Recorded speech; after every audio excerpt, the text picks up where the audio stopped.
Welcome to the Salmon Runs YouTube. Enjoy the video.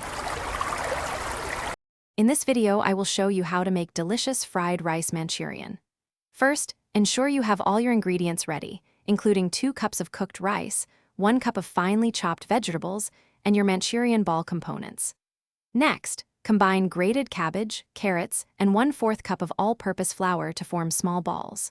Finally, deep fry these balls over medium heat until they achieve a beautiful golden brown color and a crispy texture. Now, let's create the signature Manchurian sauce. Heat 2 tablespoons of oil in a large wok or pan. Add 1 tablespoon of minced garlic, 1 tablespoon of grated ginger, and 2 chopped green chilies, sautéing for about 30 seconds. Next, toss in 1/2 cup of chopped onions and 1/2 cup of bell peppers, cooking until they are tender crisp. Finally, stir in 2 tablespoons of soy sauce, 1 teaspoon of vinegar, and 1/2 teaspoon of sugar. It's time to bring everything together for our fried rice Manchurian. Add your 2 cups of cooked rice to the wok with the sauce and vegetables. Then, carefully incorporate the fried Manchurian balls, ensuring they are evenly distributed.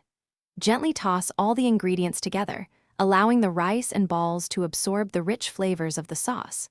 Cook for another 2 to 3 minutes, then garnish with fresh spring onions before serving this delightful dish hot. Your easy fried rice Manchurian is now ready to be enjoyed. Serve it hot as a standalone meal or pair it with a complimentary dish like hot and sour soup for a complete experience. This recipe is perfect for a quick weeknight dinner or a special gathering. Remember to check the description below for the link to the Echo Dot smart speaker and other fantastic deals to elevate your home. Thanks for watching, and happy cooking. Thanks for watching. Consider subscribing if we helped you.